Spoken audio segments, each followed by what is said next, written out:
day ends up being this fundamental unit of time because many other units of time that we have in our lives are human constructions. So even a second, human beings determine how long a second is.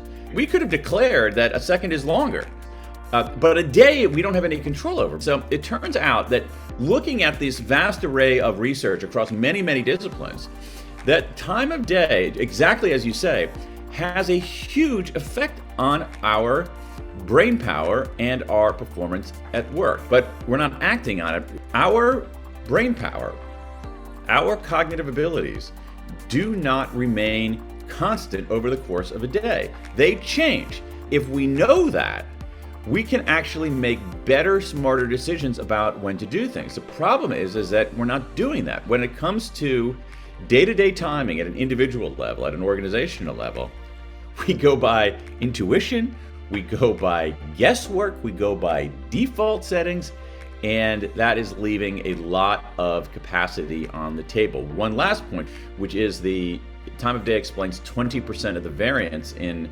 people's performance. That's a big deal. If you think about how we explain variance, and if you think about a typical firm, and we have people of different levels of ability and different levels of contribution. Okay. Some people are more conscientious than others. Some people are smarter than others. Some people are more experienced than others. Some people have more social advantage than others. And those are very hard to do something about. But time of day is something that's actually pretty easy to do something about. So it's one of those things where the cost benefit of acting on it is actually really favorable.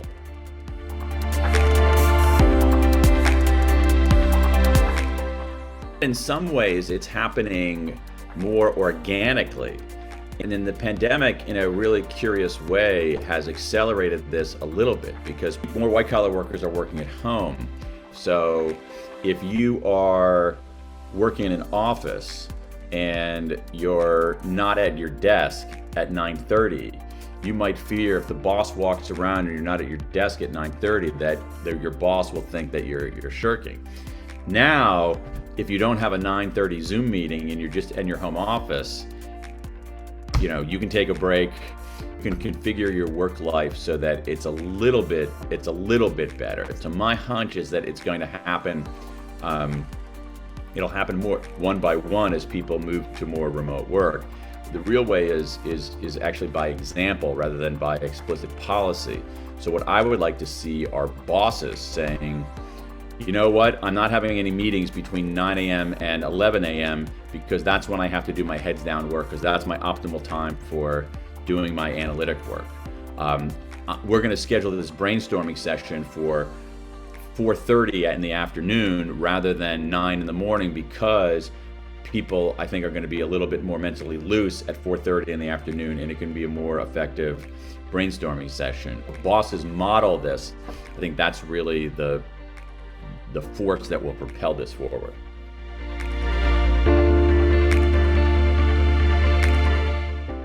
%80 of us are going to be sort of peak trough recovery, 20% of you are going to be night owls.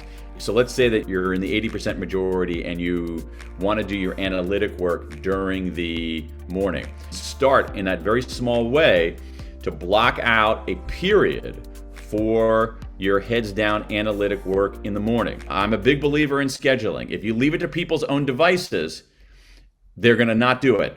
But if you schedule it in the same way that everybody shows up for Zoom meetings because a calendar notification pops up, schedule, truly, I'm not joking about this. We know that the most effective breaks are outside rather than inside, in motion rather than sedentary, with somebody else rather than solo, and fully detached. And so, every afternoon for that week, take a 15-minute walk break outside with someone else you like, talking about something other than work, and also, more important, leaving your phone behind. If you're really feeling ambitious, if you're part of that, that 80%, take a 15 or 20-minute period in the late afternoon or early evening to brainstorm with somebody, or to read something outside of your discipline, or to write down 3 questions you want to have answered. Most people will find that it actually makes them more effective. The key word here is intentional. A lot of our scheduling is not intentional. We just do things because we default to it. We have to be just much more intentional in how we schedule things. And what's interesting about it is that in an organization, we're very intentional about certain things. We're intentional about what we do. We have elaborate hiring processes. We have, when you think about how we do things, we have learning and development departments inside of companies. But when it comes to when we do things, we think it doesn't matter, and it does. And so we should be at least as intentional about when we do things as all those other aspects.